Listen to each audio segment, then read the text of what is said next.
जीवन बहुत सूक्ष्म है कहना चाहिए, और इस जीवन को संपूर्ण सुखी बनाने के लिए, संपूर्ण स्वस्थ बनाने के लिए, समृद्ध बनाने के लिए हमें बहुत सूक्ष्मता की ओर बढ़ना होगा, जिसे बिंदु रूप कहते हैं। ऐसे ही बाहर बाहर भटक लिए, भजन कर लिए, कीर्तन कर लिए, मुरली सुन लिए, योग लगा लिए, ज्ञान की बातें कर लिए, केवल कोई कथा कहानी सुना दिए, कोई अनुभव सुना दिए, इतना ही जीवन नहीं है। इसे ही केवल पुरुषार्थ नहीं कहेंगे। इसलिए कहते हैं आत्मा अति सूक्ष्म है। आत्मा अति सूक्ष्म है का अर्थ क्या हुआ? आत्मा से ही जीवन है, बिना आत्मा के कोई जीवन नहीं है। आत्मा ही जीवन है, क्योंकि आत्मा बगैर शरीर के भी जीवित है ना, लेकिन शरीर बिना आत्मा के जीवित नहीं है। तो वास्तव में जीवन क्या है? आत्मा ही जीवन है। इसलिए जब आत्मा चली जाती है तो कहते हैं देहांत हो गया, मतलब देह का अंत हो गया। जीवन का अंत हो गया नहीं कहेंगे। इसे बहुत अच्छी रीति समझना है। तो आत्मा अर्थात मैं स्वयं, आत्मा अर्थात आप सब, है ना। तो इस बात को बहुत अच्छी रीति रियलाइज करना है। कोई भी व्यक्ति जो है उसकी बुद्धि भ्रष्ट होती है, चेहरा भ्रष्ट नहीं होता। भ्रष्ट शरीर नहीं कहते, भ्रष्ट व्यक्ति कहते हैं। वो व्यक्ति बहुत भ्रष्ट है, भ्रष्ट शरीर नहीं कहते। बेईमान शरीर नहीं कहते ईमानदार शरीर नहीं कहते। शरीर के साथ कुछ भी नहीं जुड़ा हुआ है, आप देख लो। हाँ, है ना भाई। सत्यवान शरीर ऐसा बोलेंगे क्या? सोचो, है। गुंडा शरीर ऐसा बोलेंगे क्या? बदमाश शरीर बोलेंगे क्या? हाँ, माने आत्मा ही बदमाश हो जाती है। यदि हम बच्चे को बदमाश कह रहे हैं, मतलब हम किसको बदमाश कह रहे हैं? आत्मा को बदमाश कह रहे हैं। ये बड़ी सूक्ष्म बातें हैं। तो हमें इसे अच्छी रीति समझना है कि भाई मैं सोच क्या रहा हूँ। किसी भी व्यक्ति के चेहरे को देखकर आप उसका आकलन नहीं कर सकते कि वो होशियार है कि वो गधा है। नहीं तो व्यक्ति चेहरे को देखकर आकर्षित होता है, कहता अरे बड़ा होशियार दिख रहा है। अब भाई बातें करो जरा फिर उससे। जब बातें करो तो पता चलता है। वो तोतले की कहानी है ना, वो 3-4 तोतले थे, तो वो बड़े खूबसूरत दिख रहे थे। अब उनसे यही कहा कि देखो तुमको पसंद कराने के लिए ले जा रहे हैं, तुम बिल्कुल चुप रहना, बिल्कुल वो नहीं करना, ताकि जो है तुम्हारे चेहरे को देखकर आकर्षित हो जाएं। और बड़े दिखते बड़े सुंदर थे, लेकिन तोतले तो थे ही, उनकी बुद्धि भी भ्रष्ट थी। तब वो जब चारों खाना खाने बैठे तो एक जन ने बड़े अच्छे से कह दिया, अरे वाह ये तो बूंदी बहुत अच्छी बनी है, अरे वाह। तो देखा, अरे वाह ये तो तोतला है यार, ये तो बिल्कुल नहीं जम रहा है, बड़े दिख रहा है, बड़ा सुंदर है तोतला। दूसरे ने कहा, अरे तेले तो बुंदी अच्छी लग रही है, मेरे तो रसगुल्ला अच्छा लग रहा है। अब दूसरा भी बोल गया। तीसरा बोला, देखो तुम तो पापा ने मना करी थी ना कि नहीं बोलना, अब तुम बोल दिए दोनों तो दोनों। तीसरा भी बोल गया। अब चौथा मालूम क्या बोलता है? दे तो पापा जी, ये तीनों बोल रहे, हम तो चुप ही चाप। अब बताओ भला। तो चारों देखे, अरे ये तो चारों तोतले हैं, कोई पसंद नहीं किया। और चारों तोतले के साथ साथ क्या हुए? वो बुद्धिहीन भी कहलाए ना भाई, वो चौथा भी, वो तीसरा भी। सोचो। तो गीत है ना, दिल को देखो चेहरा ना देखो, चेहरों ने लाखों को लूटा, दिल सच्चा और चेहरा झूठा। अभी सोचो आप, दिल भी अदृश्य है ना। दिल दिखाई देता है क्या किसी का? है? वो डॉक्टरों ने चीर के जो उसको हृदय कह दिया, उसको दिल कह दिया, हार्ट कह दिया, वो तो मांस का एक लोथड़ा है, सिस्टम है मशीन का, वो थोड़ी दिल है कोई, ना कोई वो हृदय है। सोचो, दिल आत्मा के पास है, ना कि दिल शरीर में है। दिल कौन लगा रहा था? आत्मा लगा रही थी ना भाई, आत्मा लगा रही थी। भाई एक आत्मा दूसरे से कहती है मैं तुमसे प्यार करती हूँ, ये कहती है। मैं तुम्हारे बिना रह नहीं सकती कहती है। तो तुम्हारे बिना रह नहीं सकती तो किसको कह रही है? शरीर को या आत्मा को? मैं तुमसे प्यार करती हूँ कह रही है। तो वो आत्मा जब शरीर छोड़ के निकल जावे, तब फिर वो बोलेगा कि मैं तुमसे प्यार करती हूँ, को बोलेगी? बोलो। तो स्नेह, प्यार, सम्मान, ईमानदारी, बेईमानी, ये सब जितने भी गुण अवगुण हैं, वो सब किसके साथ जुड़े हैं? आत्मा के साथ जुड़े हैं। बहुत अच्छी रीति समझने की जरूरत है। और आत्मा अजर अमर अविनाशी है। तो जब आत्मा अजर अमर अविनाशी है तो गुण अवगुण भी उसके साथ, ये सब देह में रहते, जीवन में रहते, कानों के रहते, आँखों के रहते, हमको आत्मा के अंदर अर्थात स्वयं के अंदर समाये हुए अवगुणों को मिटाकर गुण जमा करने हैं, है कि नहीं भाई? अयोग्यता को हटाकर, मूर्खता को हटाकर हमें योग्य बनना है। नहीं, बहुत लोग हैं मूर्ख के मूर्ख ही बने रहते हैं। नहीं, हम तो नहीं कर पाते, हम तो नहीं समझ पाते। क्यों भाई? हम तो नहीं बोल पाते। क्यों? क्योंकि जीवन के सिस्टम को समझते नहीं हैं, क्योंकि ध्यान भटकाते रहते हैं। हाँ, अंदर सोच कुछ और चल रही होती है, दृष्टि कहीं और होती है, और कर्म कुछ और कर रहे होते हैं। देखो, तो जब व्यक्ति एक बार में अनेक जगह जब भटका हुआ है, तो वो किसी भी चीज़ को प्रिजर्व कहाँ कर पाएगा? किसी भी ज्ञान को, किसी भी आराधना को, किसी भी साधना को वो एक्यूरेट कहाँ कर पाएगा? सोचो, है कि नहीं भाई? तो बाबा कहते हैं कि बच्चे, तुम सोचो भी मत कुछ भी, तुम्हारे लिए मैं सोचूंगा। सोचो, ऐसी ड्यूटी देने वाले केवल एक परमात्मा होंगे, क्योंकि वो विदेही है। ना वो देह में फंसे हैं, ना देह के जाल में है, ना देह के रिश्तों में है, ना देह के साथ जुड़े पदार्थों में है ना भाई? हमने तो उनको सब जगह भगवान कह दिया। कितनी बड़ी भूल है। ऐसे निराकार जो आकार के बंधन में नहीं है, एक परकाया प्रवेश करते हैं, लेकिन परकाया ना भाई।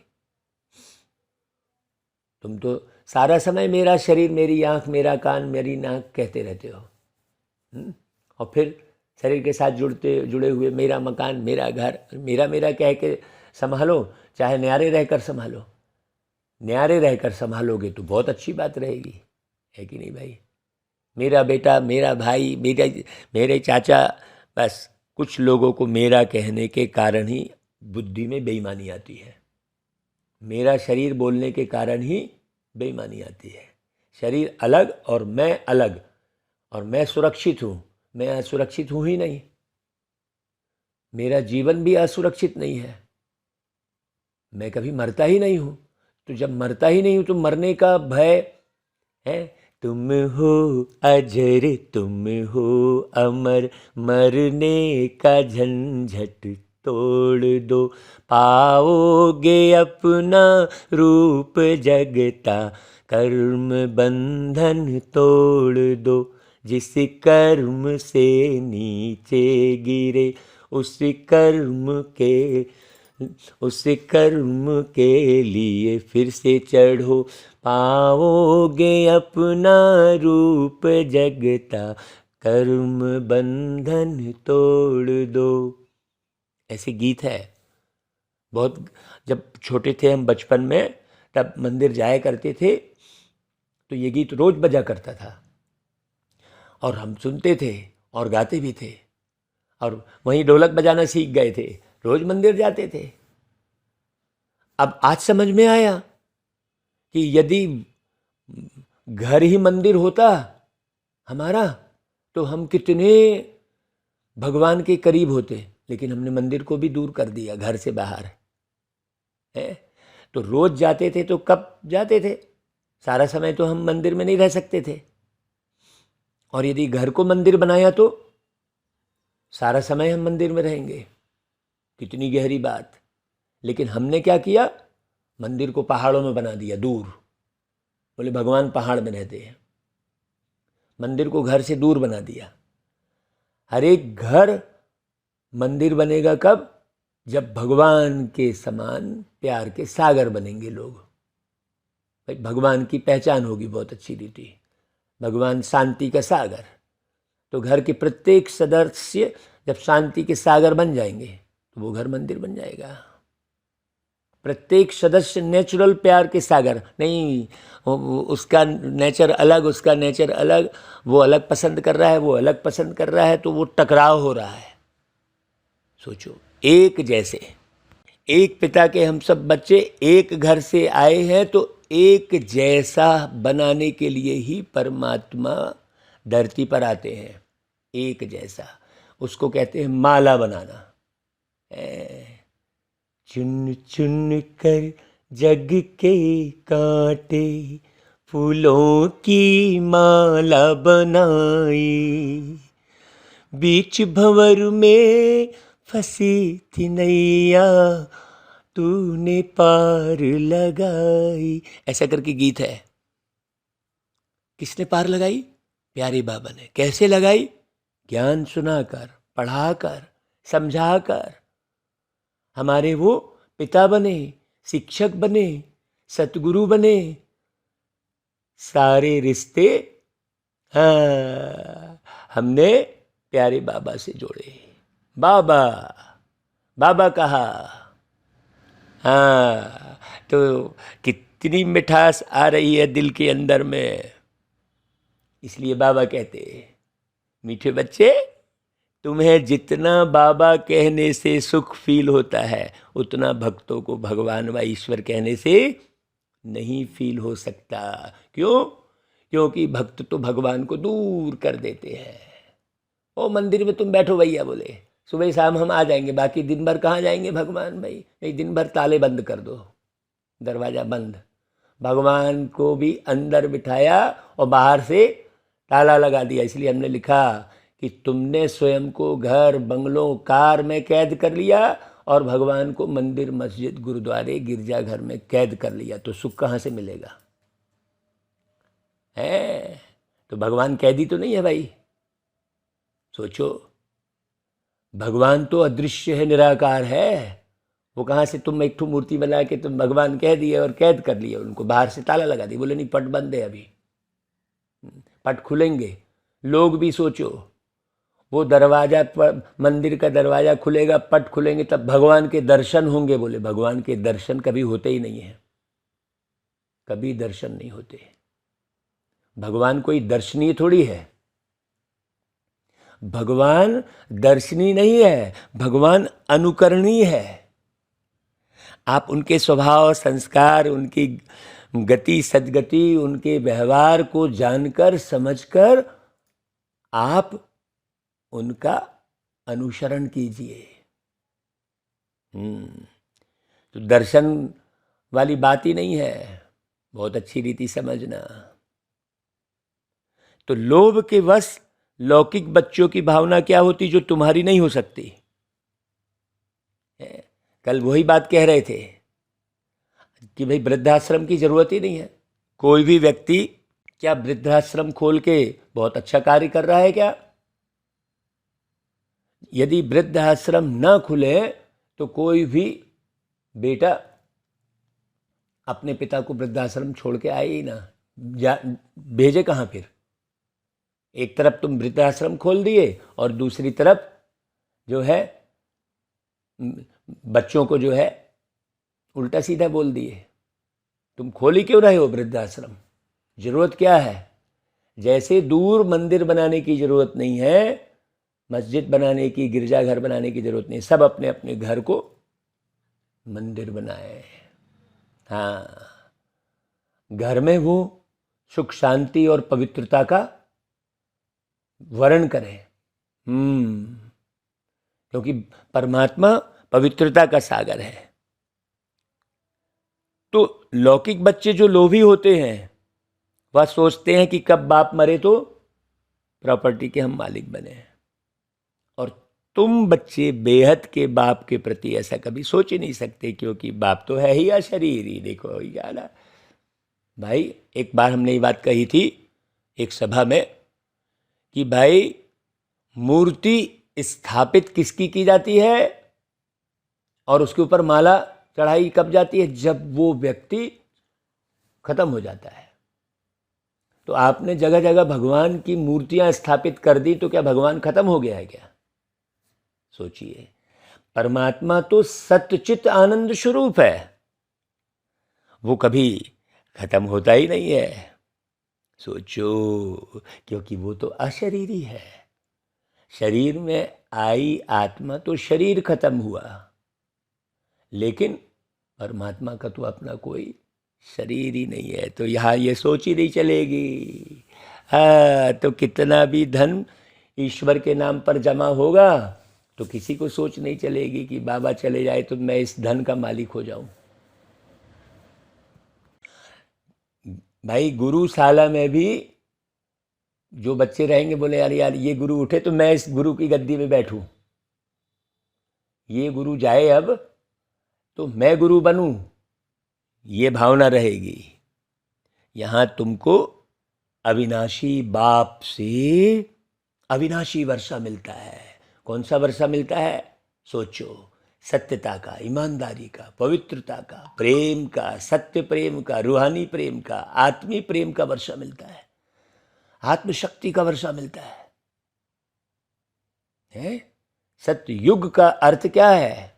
बहुत गहरे से समझना, पिछली मुरलियां भी सुनना और फिर गहरे से सुनकर अपना मुखड़ा देखना। क्या बने हो, कितने समझदार बने हो, कितनी बातों को कितने जल्दी कितने गहरे अर्थों में समझते हो। अब हमने मैसेज डाला, उस मैसेज को कोई कुछ भी समझ लिया और लिख दिया कि भाई हमें तो ऐसा लग रहा है कि आपको ज्ञान का अभिमान है। लो भैया बताओ। और कहते हैं हमें तो ऐसा इसमें कुछ है ही नहीं जो हम इसको ट्रांसफ़र करें। तो कहाँ से समझ में आएगा भाई बताओ? है बंदर बुद्धि आत्मा को भगवान के द्वारा दी हुई माला समझ में नहीं आती, वो तो तोड़ के फेंक देता है। वो कहता है इसमें तो भगवान है ही नहीं। तो तुमको किसने कहा इसमें भगवान ढूंढने के लिए? है तुमको तो प्यार से माला दी है भाई। तो कौन सी माला दी भगवान ने यहाँ पर? ब्राह्मणों की माला। आप प्यार करो ना, आप तोड़ के रहे हो। आप प्रत्येक ब्राह्मणों को भगवान ने चुन चुन कर पंछी बुलाए, ऐसा करके गीत गाया था। धुन दूसरी थी। चुन चुन कर पंछी बुलाए तुमने अपने चमन में, तुमने अपने चमन में देह में रहकर उड़ना सिखाया सबको पार गगन में, सबको पार गगन में। ऐसे गीत बने थे। देखो है? तो देखो, अपने अंतर के नयन देखो, अंतर की दृष्टि देखो। मुखड़ा किससे? ये चमड़ी से थोड़ी मुखड़ा बना है। मुखड़ा तुम्हारी बुद्धि से बना है, तुम्हारे अपने मन से बना है। मुखड़ा तुम्हारा तुम्हारे अपने संस्कारों से बना है। मुखड़ा तुम्हारा तुम्हारे अपने चित्त से बना है। उसकी जांच करना। तो मुखड़ा देख ले प्राणी। तो अब यहां पर सबसे पहली बात ये समझनी है कि मुखड़ा कौन सा है और प्राणी कौन। देख ले प्राणी। प्राणी कौन, ये शरीर या आत्मा। सोचो, बाबा ने एक एक शब्द के लिए अलग अलग मुरलियां चलाई हैं। आप सोचोगे कि मैं एक मुरली सुन लूं, हो गया, और उस मुरली को भी आप 5 मिनट सुन रहे हैं, 10 मिनट सुन रहे हैं, या तो सुन रहे हैं पूरा और ध्यान दूसरी तरफ है, कर्म दूसरी तरफ कर रहे हैं। नहीं भाई, आप कर्म भले करो लेकिन ध्यान पूरा किधर रहे, मुरली को सुनने में रहे। जब भी बाबा की मुरली चलती है, कोई मुझसे बात कर रहा होता है, तो मुझे ध्यान केवल मुरली की तरफ मैं रखता हूँ। मेरा ध्यान पूरा मुरली की तरफ ही रहता है। फिर मुझे लगता नहीं सामने वाला भी कोई बात न करे, मैं केवल मुरली सुनूं। हाँ, नहीं तो क्या है, लोग बुद्धि को इधर उधर भगाते रहेंगे। नहीं, हम तो समझ गए हैं, ये बात तो पहले भी कह दी थी, लेकिन करी क्या आपने। सोचो, तो मुखड़ा देख ले प्राणी। तो कौन सा मुखड़ा और कौन है प्राणी। मुखड़ा देख ले प्राणी, जरा दर्पण में वो देख ले, कितना पुण्य है कितना पाप तेरे जीवन में। आ गई बात, कितना पुण्य और कितना पाप तेरे जीवन में। जीवन क्या है, आत्मा ही जीवन है। तो कितनी आत्मा माने तुम कितने पापी बने हो अभी और कितने पुण्यात्मा बने हो, ये तौलो। यही तो योग है। और कौन सा योग कर रहे हो आप। ऐसे ही योग से आप पूरी तरह से निर्विकारी, निराकारी, निरहंकारी बनेंगे। नहीं तो आपको ज्ञान का भी घमंड होता रहेगा। हम तो सब समझते हैं, कहेंगे वाह, मैं कहाँ, तुमने मेरे को ऐसा बोला, लो अब मेरे को तेरे को आ गया, वो तू मैं शुरू हो गया। सोचो, व्यक्ति न्यारा हुआ ही नहीं है। समझो बहुत अच्छे से, इस गीत को पूरा सुनना आप अच्छे से, और उसके एक एक अर्थ को गहरे से निकालना, ऐसे नहीं ऊपर ही ऊपर। जो गहरे जाएगा सागर के तले वही मोती पाएगा। और वो मोती भी किसके अंदर है, वो सीप के अंदर है। और कोई कोई सीप उसमें खाली भी है, मोती भी ऐसे ही नहीं पड़ा हुआ है। बहुत अच्छी रीति समझ ला भाई। ओम शांति, ओम शांति। जब 2 बारी कहें तो एक बाबा कहते हैं और एक दादा कहते हैं। बहुत अच्छी रीति है ना। एक को आत्मा और दूसरे को परम आत्मा कहा जाता है। 2 बैठे हैं ना भाई। हाँ, स्पष्ट है। आत्मा परमात्मा अलग रहे बहुकाल। अब क्या, अब बहुत लोग कहते हैं नहीं नहीं, इन्हीं मनुष्यों में से कोई भगवान बनता है। नहीं, भगवान कोई बनता ही नहीं है। कल ही एक भाई कह रहे थे, हमको मिले, बोले अरे हाँ वाह, वो इन्हीं मनुष्यों में से कोई भगवान भी बन जाता है। भगवान कोई बन ही नहीं सकता। आत्मा कभी भी परमात्मा नहीं बन सकती। परमात्मा अर्थात परम धाम में निवास करने वाले, इसलिए उनको परम आत्मा कहा जाता है। भाई, हम आत्माएं परम धाम में निवास कहाँ करती हैं। देवी देवता तो और भी नहीं करते, टच करके चले आते हैं। सोचो, और उनको परमात्मा की संज्ञा, भगवान की संज्ञा दे दी गई है। बहुत सारे लोग तो परम धाम में रहते हैं, लेकिन वास्तव में परम आत्मा से जो कनेक्ट होता है वो परम के गुण प्राप्त कर लेता है, इसलिए परमात्मा के समान, भगवान के समान पूजता है। तो अब आत्मा और परमात्मा का संबंध क्या है, एक बाप और अनेक बच्चे हैं। मनुष्य जब पुकारते हैं तो अंग्रेजी में भी कहते हैं ओ गॉड फादर, तो पिता हुआ ना भाई। सिर्फ परमात्मा व प्रभु ईश्वर आदि कहने से इतना मजा नहीं आता, और बाप कहने से सुख मिलता है। पारलौकिक बाप है ही सुख देने वाले, तब तो भक्ति मार्ग में इतना याद करते हैं। गॉड फादर अर्थात वह हमारे पिता हैं, एकदम सिंपल सी बात।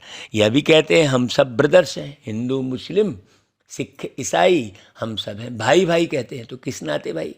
उसमें तो माता भी आ गई है, नारी भी आ गई, तो नारी को भाई कैसे बोले? क्या नारी का कोई धर्म नहीं है क्या?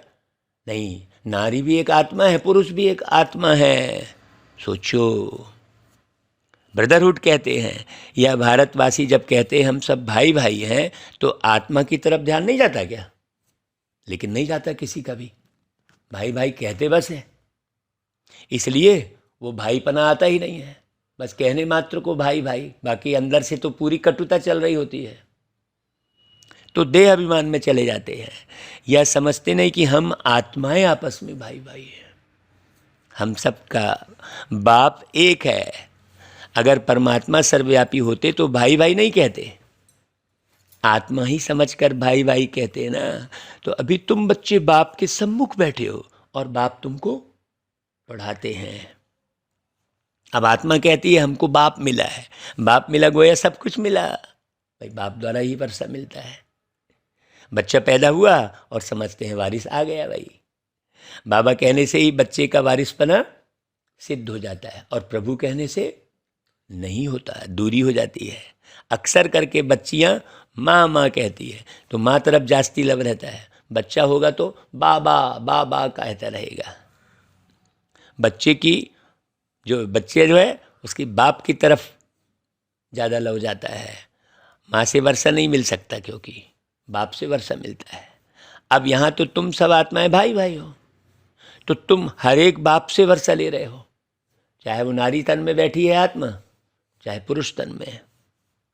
बाप की श्रीमत है, हर एक अपने को बाप का बच्चा समझ और सबको बाप का परिचय एक्यूरेट देते रहे, और सृष्टि चक्र का राज भी समझाएं। हाँ, सृष्टि चक्र का राज मतलब जीवन का राज। इसलिए दो बातें मुख्य हैं, जीवन का रहस्य और कर्मों की फिलॉसफी। तो बाप से ही स्वर्ग का वर्षा मिलता है। बेहद के बाप कहते हैं, बच्चे तुम स्वर्गवासी थे, फिर तुम नरकवासी कैसे बने, ये सिस्टम समझाते हैं बाबा। 84 जन्मों का चक्र कैसे लगाया, यह है डिटेल की बातें। बाकी बाप ने पहचान तो दी है, और बाप से जरूर सतयुग का वर्षा मिलेगा। अच्छा, किसको मिला हुआ है भाई? है प्रमाण क्या है? ये लक्ष्मी नारायण के चित्र खड़े हैं, देख लो। है, इन्हों को बाप का वर्षा मिला था, फिर कहाँ गया, और कहाँ गए ये लक्ष्मी नारायण? सोचो, बहुत गहरी बात है, बहुत गहरी बात। तो इन्हों को बाप का वर्षा मिला, यह चक्र है, यह चक्र की बात है। तुमको अभी सतयुग का वर्षा मिलता है, फिर पुनर्जन्म लेते लेते 84 जन्म तो भोगने ही है भाई। है तो अभी क्यों भोग रहे हो? अभी तो बाबा मिला है। अब तुमको नंबरवार पुरुषार्थ अनुसार 84 का चक्र बुद्धि में है, नंबरवार पुरुषार्थ अनुसार। हाँ, नहीं तो सारा दिन कभी याद ही नहीं आता कि हमने 84 जन्म लिए हैं। कि किसको किसको याद आता है भाई, जरा बताओ, कमेंट्स करो भाई जो यूट्यूब पर सुन रहे हैं मुरली। 84 का चक्र बुद्धि में आता है? अगर आए तो आपको और पीछे कम से कम 2 3 4 जन्म तो याद आ ही जाए, जब आप सोल कॉन्शियस में स्थित हो। तो भाई हमको तो एक के बाद एक कई पिछले जन्म याद आते चले गए हैं, क्या क्या हमने कर्म किए वो स्पष्ट हमने देख भी लिए। तो उसके एवज में जो अभी कष्ट मिल रहा है बड़ा अच्छा लगता है, हालांकि हमने तो किया ही है भाई।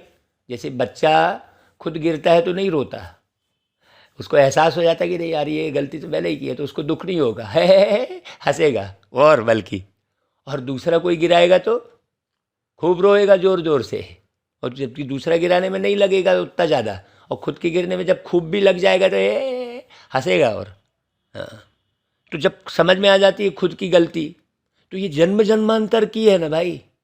आत्मा को दुख मिल रहा है ना, शरीर से आत्मा निकली तो फिर शरीर थोड़ी कोई रोएगा आंसू बहाएगा। ये आंसू कौन बहा रहा है? आत्मा बहा रही है ना। सोचो, जो आत्मा शरीर छोड़ के चलेगी उसके नैनों से थोड़ी आंसू बह रहे होते हैं, वो तो जो आत्माएं रहती हैं उनके नैनों से आंसू बह रहे होते हैं। बहुत अच्छी रीति समझ ले भाई। तो अब तुम जाएंगे तो तुम्हारे पीछे सब चले जाएंगे, क्योंकि तुमने 84 का चक्र लगाया है, तो तुम चलो जल्दी, तुम्हारे पीछे जाएंगे ही जाएंगे, तुमको मेहनत की आवश्यकता ही नहीं है, तुम तो जाओ पहले। तो तुम बच्चे तो बाप से अपना वर्षा पा चुके हो, राजयोग सीख चुके हो, देखो अभी कुछ बचा ही नहीं है, तो और कहाँ भटक रहे हो भाई। सोचो, जो नहीं पाया है वो भटक रहा है, जिसने पा लिया वो बिल्कुल नहीं भटकेगा, है ना भाई। सब कुछ पा लिया है हमने, अब पाना कुछ बाकी नहीं, अब पाना कुछ बाकी नहीं। हर एक प्यास बुझी है मन की, अब आत्मा प्यासी नहीं, अब पाना कुछ बाकी नहीं, है ना भाई। तो तुम जानते हो हम फिर नई दुनिया में राज्य करने आएंगे अब, और हम कहाँ बाबा को ढूंढेंगे भाई, और कहाँ बाबा से मिलने जाएंगे। सोचो, फिर यह सब इतने धर्म वहाँ होंगे ही नहीं, सब वापस चले जाएंगे। फिर पहले पहले हमको यानी डिटिज्म को आना है, जो हम यहाँ ही देवी देवता बन जाएंगे। तो भाई मूल पुरुषार्थ देवात्मा बनने का करना चाहिए, ना कि भटकने का। नहीं उसी में चक्कर पैदा हो गया है। अब बाबा बाबा कह के बाबा के लिए ही लड़ना शुरू कर दिए, हम बाबा को अपनी बपौती बना लिए। अरे भाई बाबा तो सबके है ना भाई, हाँ तो बाबा सबके है तो बाबा की मुरली सबकी है, बाबा का वर्षा सबका है। तो समझो, हम शूद्र कुल के थे, अब ब्राह्मण कुल के बने हैं, फिर सूर्यवंशी चंद्रवंशी कुल के बनेंगे। हम ब्राह्मण कुल, सूर्यवंशी कुल और चंद्रवंशी कुल के तीनों वर्षे एक ही बाबा से, एक ही बाप से ले रहे हैं।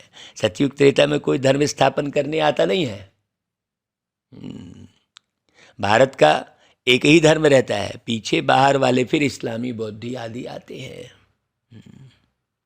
भारत बहुत प्राचीन देश है, पहले देवी देवता ही थे, अभी और धर्मों में कन्वर्ट हो गए हैं। बहुत बच्चों की बुद्धि में ये आ गया है कि अभी स्वर्ग यहीं बन गया है। नहीं भाई, स्वर्ग आपको बनाना है, अभी बना नहीं है। हाँ है कि नहीं भाई, बहुत अच्छी रीति समझना। नहीं तो स्थान विशेष को स्वर्ग बोल दिया, अच्छा अच्छा बना लिया, अच्छी दीवारें बना ली, टाइल्स वाइल्स लगा लिया, बढ़िया है, गार्डन वार्डन बना लिया, बोले स्वर्ग है। अरे प्रकृति थोड़ी स्वर्ग है, समझा ही नहीं है स्वर्ग क्या चीज है। कितनी भिन्न भिन्न भाषाएं हैं, जैसे यूरोपियन है तो अमेरिका की भाषा अलग, तो फ्रांस की अलग है, तो सब क्रिश्चियन लोग। वैसे चीन की देखो, एक ही बौद्ध धर्म के हैं, परंतु चीन की भाषा और जापान की भाषा अलग अलग है तो सब बौद्ध, परंतु वृद्धि हो जाने से फिर क्या हो जाते, अलग अलग हो जाते हैं, आपस में दुश्मन भी बन जाते हैं फिर। हाँ, भारत का दुश्मन कोई नहीं है, या तो दूसरे धर्म वाले आकर लड़ते हैं, यहाँ आपस में फूट डाल भारत को भी लड़ा देते हैं। एक ही उपाय, फूट डालो और राज करो। और फूट कब पड़ती है, परमात्मा को नहीं जानने के कारण। जब तक बाप को जानते हैं तो भाइयों में आपस में प्रीत रहती है, बाप जैसे ही गया भाई अलग अलग हो जाते हैं। बहुत अच्छी रीति समझना चाहिए, बेहद की बात, बाप की बात है। नहीं तो भारतवासियों की आपस में लड़ाई ऐसे कभी हुई ही नहीं है, दूसरों ने लड़ाया लोभ के कारण। यह भी एक खेल है। हाँ भाई, बॉल फेंका गई तो दुखी थोड़ी होंगे, दौड़ के वो उठा ले जाएंगे, खेल है ना भाई। यही है, ये पूरी पृथ्वी रूपी बॉल है, काली यमुना में चली गई कहते हैं। हाँ है, जो मन भगवान के याद के बगैर है, भगवान को याद नहीं कर रहा है, वो काला हो रहा है, और जो भगवान को याद करेगा वो बिल्कुल काला नहीं होगा, वो गंगा बनेगा। बहुत अच्छी रीति समझ रहे हैं भाई। तो हमको बाप ने राज्य दिया था, हम ही विश्व के मालिक थे, यह भारतवासी भूल गए हैं। सतयुग में यह नॉलेज रहती ही नहीं कि यह राज्य हमने कैसे पाया। अभी तुम जानते हो हम यह राज्य कैसे पा रहे हैं। तो ये अच्छी रीति समझ में आ रहा है कि भाई हम सतयुग क्या है सतयुग कब है और कैसे हम सतयुग का राज्य पा रहे हैं। कोई सन की गिनती नहीं है यहाँ पर।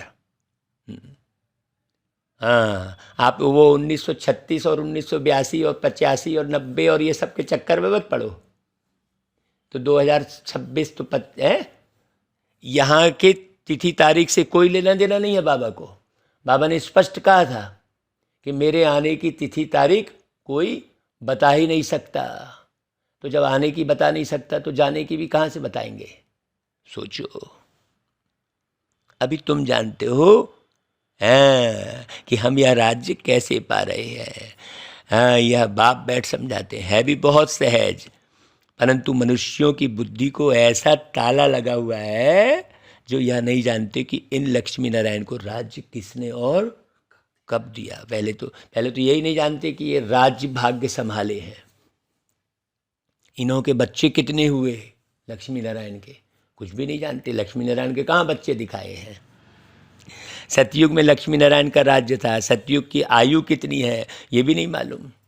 सब तो गपोड़ संख्या है, कह देते लाखों वर्ष, फिर लाखों वर्ष में गद्दियाँ कितनी हुई भाई, वृद्धि कितनी हुई होगी, कितने महाराजा महारानी होंगे। लाखों वर्ष में तो अनगिनत हो जाएं। लाखों वर्ष सतयुग के, फिर त्रेता के लाखों वर्ष, फिर कलयुग के भी अभी 40,000 वर्ष और कह देते हैं। तो इन बातों में किसकी बुद्धि नहीं चलती। इतनी लंबी आयु दे दी है।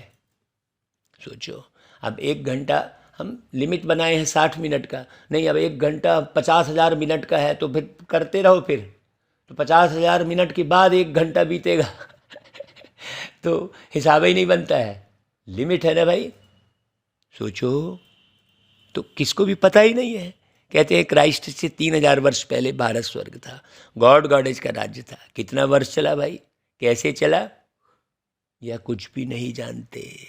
अगर राधे कृष्ण सतयुग के प्रिंस प्रिंसेज है तो उन्होंने भी तो कोई द्वारा पद पाया होगा भाई। अगर श्री कृष्ण जी ने गीता सुनाई तो कब सुनाई है भाई, क्या द्वापर में सुनाई, तो भाई द्वापर में कब सुनाई भाई, कैसे सुनाई। और फिर जब गीता सुनाई श्री कृष्ण जी ने द्वापर में, तो फिर कलयुग क्यों आया। सत्य, ईश्वर सत्य है, सत्य ही शिव है कह रहे हैं। तो जब ईश्वर सत्य है और कृष्ण ईश्वर है तो फिर सतयुग आना चाहिए था ना।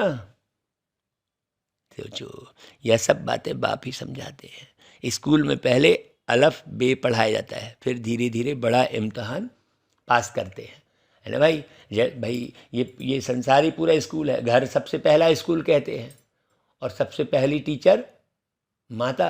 तो माता सबसे पहले एक बच्चे को क्या बताती है, अपने बाप का परिचय देती है ना, कि बच्चे तेरा ये बाप है, ये दे पापा बोल, वो देख वो तेरे पापा आ रहे हैं। बाप का ही परिचय देते हैं ना भाई। फिर धीरे धीरे बड़ा इम्तहान पास करते हैं। तो अलफ बे की पढ़ाई और पिछाड़ी की पढ़ाई में कितना फ़र्क होगा, है ना भाई। तो गहरे की ओर जाना है, ऐसा नहीं बस बाबा ही बाबा कहे पड़े हैं बस। यहाँ भी ऐसे हैं, जितना पहले समझाते थे उससे सहज अभी समझाते हैं, उससे जास्ती आगे और समझाएंगे बाबा कह रहे हैं। कोई नया आता है तो पहले उनसे फार्म भराया जाता है, फिर समझाते हैं भाई परमपिता परमात्मा के साथ आपका क्या संबंध है। जरूर सबका बाप हुआ ना भाई। तो इन बातों को समझने वाले ही समझते हैं। जब तक हड्डी निश्चय हो कि बेहद के बाप से वर्षा लेना है, अभी हड्डी निश्चय हर एक का नहीं हुआ है। जिसका हड्डी निश्चय होगा गहरे से, वही पुरुषार्थ एक्यूरेट कर पाएगा। नहीं तो लापरवाह रहेगा, सुन लिया मुरली। अंदर जांचो, हड्डी निश्चय होगा तो हड्डी को स्वाहा करोगे आप। फिर आपकी हड्डी दर्द हो रही है कि ये हो रहा है, उस तरफ ध्यान ही नहीं जाएगा, भागोगे। फिर अपने सुख का ख्याल ही नहीं रहेगा, हाँ, अपने यहाँ के सुख का। यहाँ उन्हों की बुद्धि में बैठेगा जिन्होंने कल्प पहले भी निश्चय किया होगा। बाबा तो ऐसा कह के न्यारे हो जाते हैं। तुम देखते हो कई बच्चे सवेरे उठ ही नहीं सकते, 10-15 वर्ष मेहनत करते आए हैं तो भी समय पर उठ नहीं सकते। बाबा मुरली में कह रहा है, देखो अरे भाई कम से कम 3-4 बजे तो उठो। बाबा कह रहा है देखो, भक्त लोग भी सवेरे उठकर ध्यान करते हैं, जाप करते हैं हनुमान का, शिव का। बताओ, जिनको कुछ नहीं मिल रहा है वो 3 बजे उठकर 4 बजे उठकर ध्यान कर रहा है, और जिसको सब कुछ मिल रहा है वो सोए पड़े हैं। बोल रहे बाबा मुरली में। तो कई बरस चलने वाले बच्चे भी नहीं उठते। कितनी मेहनत कर लिए बाबा ने, लेकिन उठते ही नहीं है। बल करके कोई के लक्षण अच्छे होते हैं, परंतु उनसे कोई को मुक्ति, जीवन मुक्ति मिल नहीं सकती। केवल लक्षण बस अच्छे होने से थोड़ी होगा, ज्ञान होना चाहिए ना, पूरा ज्ञान की परिपक्वता होनी चाहिए। उतरती कला ही होती है। हाँ, बुद्धि जो है रंग रोगन में ही लगी रहेगी। ये रंग, वो रोग, वो बेरंग, और ये इसका स्वभाव और उसका स्वभाव, यही चक्कर में पड़े रहेंगे। उतरती कला होती है। लक्ष्मी नारायण जो सतयुग में राज्य करते थे, वह भी दूसरे तीसरे जन्म में नीचे आते जाते हैं। उतरती कला ही होती जाती है। और यहाँ से ही उतरती कला यदि हो गई तो फिर क्या पद पाएंगे? सोचो, आधा कल्प पूरा होगा तो वाम मार्ग में चले जाएंगे, फिर भक्ति मार्ग शुरू होगा। कितने ढेर मंदिर बनते हैं, अभी भी कितने मंदिर हैं, कोई टूट भी गए हैं। वाम मार्ग में जाने के चित्र भी है। ड्रेस देवताओं की पड़ी है, वास्तव में ड्रेस उन्हों की अलग थी, पीछे बदलती आई है। कोई की पाग कैसी, कोई की कैसी, कोई का ताज कैसा। अलग अलग ताज पहनने का भी अलग अलग नमूना होता है। तो सूर्यवंशी राजाएं जो हैं, उनकी पहरवाइश अपनी अपनी होती है ना भाई। यह फलाने की पगड़ी है, बाबा ने साक्षात्कार भी किया है, द्वारकाधीश की टेढ़ी पगड़ी थी। अब ये सब बड़ी गहरी बात है, जो बाबा एक लाइन सुना रहे हैं उस पर थोड़ा बड़ा गहरा मंथन करना, मुरली तो बहुत लंबी हो जाएगी। तो सब ड्रामा आदि से अंत तक जो कुछ हो रहा है वह फिर भी ऐसे ही होगा। फिर वाम मार्ग में जाएंगे, फिर सबका मतभेद हो जाएगा, रस्म रिवाज फिर अलग अलग हो जाएगा, सूर्यवंशी अलग, चंद्रवंशी का अलग। यह सब बाबा कहता है बना बनाया खेल है जो फिर रिपीट होना है। तो तुम जानते हो, हम भी बेहद के बाप से फिर से गति सदगति को पाते हैं। तो अभी ड्रामा में क्या है? गति सदगति को पाने का ड्रामा है। तो अब उस ड्रामा में एक्यूरेट चलो, बाकी तो सब होगा ही जो होना होगा। तो पुरानी दुनिया का विनाश तो होना ही है। बेहद का बाप राजयोग सिखला रहे हैं, यह दुनिया नहीं जानती कि राजयोग सिखाते हैं। तो तुम बच्चे अच्छी रीति जानते हो, और तुम्हारा बाप से लव है भाई। सबका एक जैसा तो हो नहीं सकता ना, है अज्ञान में भी सबका एक जैसा लव नहीं होता है। कोई लोग बस कहते हैं बाप मरे तो प्रॉपर्टी मिले। यहाँ शिव बाबा का शरीर तो है ही नहीं, बाबा तो अविनाशी है। यह शरीर लोन पर लिया है। तुम जानते हो हमने 84 जन्म लिए हैं। बाबा तो पुनर्जन्म लेते नहीं ना भाई, इस शरीर में प्रवेश कर आते हैं। नहीं तो क्या लक्ष्मी नारायण के तन में आएंगे क्या? सोचो, वह तो है ही पावन दुनिया के मालिक, तो बाबा को आने की जरूरत ही नहीं है। या तो है ही पतित दुनिया, पतित शरीर, क्योंकि विष से पैदा होते हैं। तो बाबा को वैसे ही शरीर में आना पड़ता है फिर से। बाबा कल्प माफिक कहते हैं, मैं साधारण तन में प्रवेश करता हूँ, लेकिन मुझे चाहिए जरूर अनुभवी रथ। हाँ, जिसमें अनुभवी बैठा हो वैसा रथ चाहिए। कोई अच्छे एक्टर होते हैं तो उनको अच्छा इनाम मिलता है ना भाई। भाई दुनिया में भी पिक्चर बनाते हैं तो अनुभवी को ही हीरो बनाते हैं ना, ऐसा किसी को भी हीरो थोड़ी बना देते हैं। लीडिंग रोल किसको देते हैं? जिसमें दिखती है हाँ ये लीडिंग रोल बहुत अच्छा कर पाएगा शुरू से आखिरी तक फिल्म में, और जो नहीं कर पाएगा, देखते हैं मूंझ रहा है, ये हो रहा है, हाँ उसको छोटा रोल मिलेगा। तो यह भी बाबा का रथ गाया हुआ है। ब्रह्मा द्वारा स्थापना, भाई ब्रह्मा को बूढ़ा भी दिखाते हैं, अनुभवी, बूढ़े को अनुभवी कहते हैं। बूढ़ा मतलब यहाँ पर अनुभवी। तो प्रजापिता ब्रह्मा, विष्णु और शंकर का रूप ही अलग है। ब्रह्मा का रूप बिल्कुल ठीक है। बाप ने ही इनका नाम रखा है प्रजापिता ब्रह्मा। इसने पूरे 84 जन्म लिए हैं। तुम भी कहेंगे हम सब ने पूरे 84 जन्म लिए हैं, तब पहले पहले बाप से मिले हैं। हाँ, तो भाई हम आदि रतन हैं, आदि से मिले हैं। बाबा जब आए थे हम 1940 से मिले बाबा से, मम्मा से मिले, बहुत अच्छी रीति हम मिले ना भाई। अब शरीर बदल गया। अब आप यदि कहोगे बा आप कैसे, अरे तो आप मतलब आत्मा को देख ही नहीं रहे हो। तो हमारी राजाई फिर से स्थापन हो रही है, किसकी, हमारी।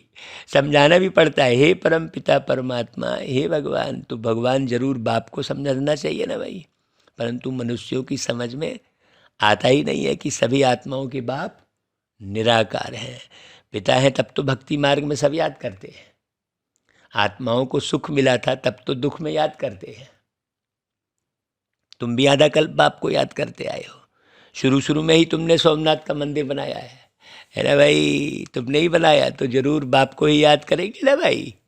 तो जानते हैं भैया तो मेरे बाप का मंदिर है। हम शिव के मंदिर में जाते तो बड़ा आनंद आता है हमको। वाह वाह बाबा, आपको यहाँ बिठा दिए है, ऐसा लगता है। मेरे बाबा, झट बुद्धि परम धाम में जाती है, बाबा के पास जाती है, पूरी मुरली रिपीट हो जाती है किसी भी शिव के मंदिर में जाएं तो। और लक्ष्मी नारायण के मंदिर में जाते हैं तो नशा चढ़ता है। वाह मेरी ही मूर्ति है, सबको अपनी मूर्ति में जब फूल चढ़ाते देखते तो बड़ी खुशी होती है, वाह यार मेरे ऊपर फूल चढ़ रहा है। तो ऐसा जब पूरी तरह से हम उस स्वरूप में रहेंगे तो ऐसा आनंद आता ही रहेगा पूरे समय। तो चले जाओ कभी मंदिर, हाँ देखो अपनी पूजा।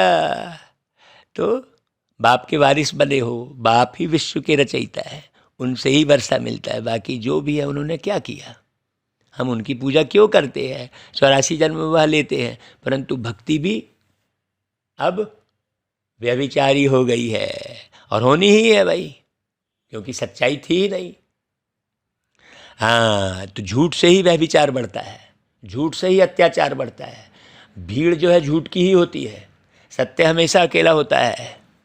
तो सतयुग त्रेता में सामग्री की कोई दरकार है ही नहीं। बाकी भक्ति की सामग्री आधा कल्प के लिए चाहिए। यह सब बुद्धि में धारण करने की बात है, वास्तव में कुछ भी लिखने की दरकार ही नहीं है। तुम कितना लिखोगे सोचो। अगर साइलेंट बुद्धि है तो झट धारणा हो जाती है। बाकी किसको सुनाने के लिए नोट्स फिर लेते हैं, किताबें आदि रखने की ज़रूरत ही नहीं है भाई। हमारे किताब पिछाड़ी में कौन पढ़ेगा, कोई नहीं। औरों के शास्त्र तो पिछाड़ी में चले जाते हैं पढ़ने वाले हैं। तुमको तो पढ़ना ही नहीं है, प्रारब्ध मिल गई, हो गया। आधा कल्प तो शास्त्र आदि की कोई बात ही नहीं है। यह ज्ञान प्राय लोप हो जाता है, शास्त्र सब खत्म हो जाते हैं। पहले सबको यह समझाओ कि तुमको दो बाप है, जिस्मानी बाप तो है ही, वह भी उस बाप को याद करते हैं, तुम्हारे बाप भी उस बाप को याद करते हैं। गाया जाता है दुख में सिमरन सब करे, तो यह भारत की ही बात है। बाप भी भारत में आते हैं, शिव जयंती भी भारत में मनाते हैं, है ना भाई। तुम कहेंगे हम अपने बाप का फलाना जन्म मना रहे हैं, हाँ भल पूछे ब्रह्मा कुमार कुमारियाँ हैं तो जरूर बाप तो आया होगा ना भाई। यह है शिव का ज्ञान यज्ञ, तो ब्राह्मण जरूर चाहिए। फिर ब्रह्मा कहाँ से आया, ब्रह्मा को एडाप्ट किया, फिर बच्चे पैदा होते हैं तो भी इनके मुख कमल से रचते हैं। पहले सबको बाप का परिचय देना है। ये सब शुरू से आखिरी तक जो वाणी चल रही है बाबा की, इन सब की बहुत गहराई है। हाँ रुक रुक के अगर एक एक शब्द का अर्थ बताना शुरू करें तो मुरली पूरा दिन लग जाए। हाँ एक मुरली में पूरा दिन बीत जाए, लेकिन कम से कम 1 घंटा में मुरली पूरी करते हैं भाई, है ना। बहुत सी बातें रह जाती है, फिर कल के लिए छोड़ देते हैं। चलो भाई आज पुरुषार्थ करो। क्या पुरुषार्थ करोगे, सार सुन लो भाई, बाबा को याद प्यार दो भाई, गुड मॉर्निंग करो, नमस्ते करो बाबा को। और अब सार सुनो। पहली पॉइंट, सवेरे सवेरे उठकर बाप को प्यार से याद करने की आदत पक्की डालनी है। तो 2 बजे नींद खुलेगी बाबू आपके। अगर बाबा की याद रहेगी, याद में सोएंगे, बाबा के प्यार में डूबेंगे, तो ऐसा हो ही नहीं सकता कि आपकी नींद 2 बजे 3 बजे ना खुले। हाँ बाबा कहते हैं भाई कम से कम 2 बजे नहीं उठ सकते हो मान लो तो 3-4 बजे तो जरूर उठो। तो ये पक्का करो कि 3-4 बजे उठना है, आज का सार है। और आज का सार केवल आज ही के लिए बस थोड़ी है? सोचो।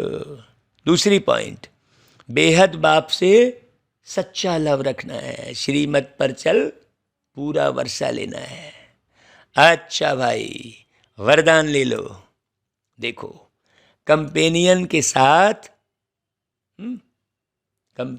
के साथ द्वारा सदा मनोरंजन का अनुभव करने वाले कंबाइंड रूपधारी भव।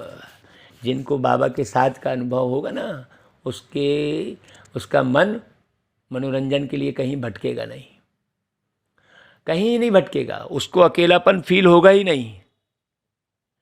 बाबा कहते जब भी अकेलेपन का अनुभव हो तो उस समय बिंदु रूप को याद नहीं करो, वह मुश्किल होगा, उससे बोर हो जाएंगे।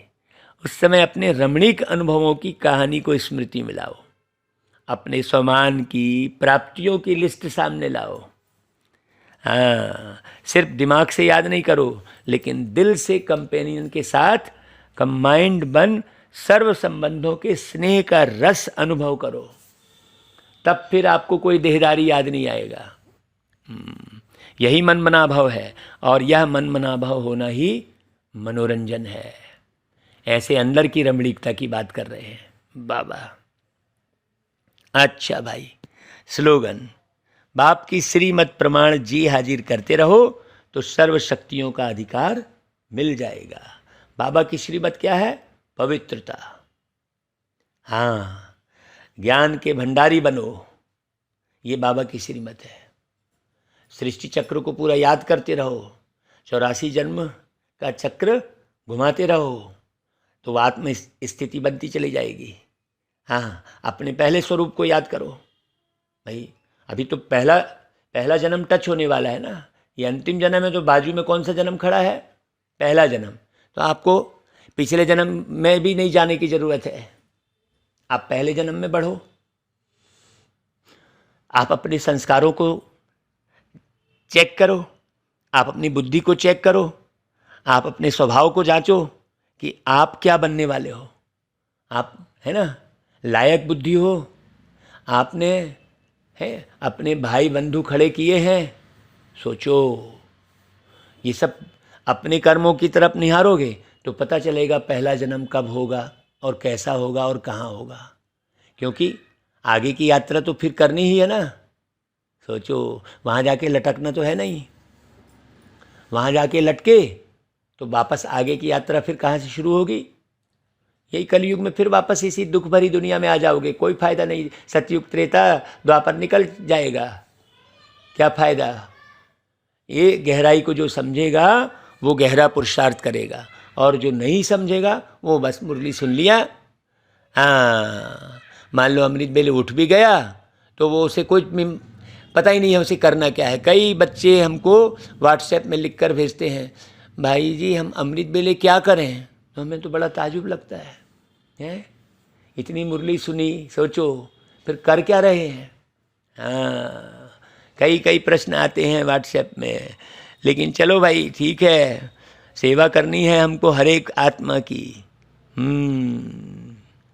सोचो, अलग अलग तरह के लोग होते हैं, अलग अलग तरह की आत्माएं होती हैं, सेवा तो सबकी करनी है। अच्छा भाई, ओम शांति।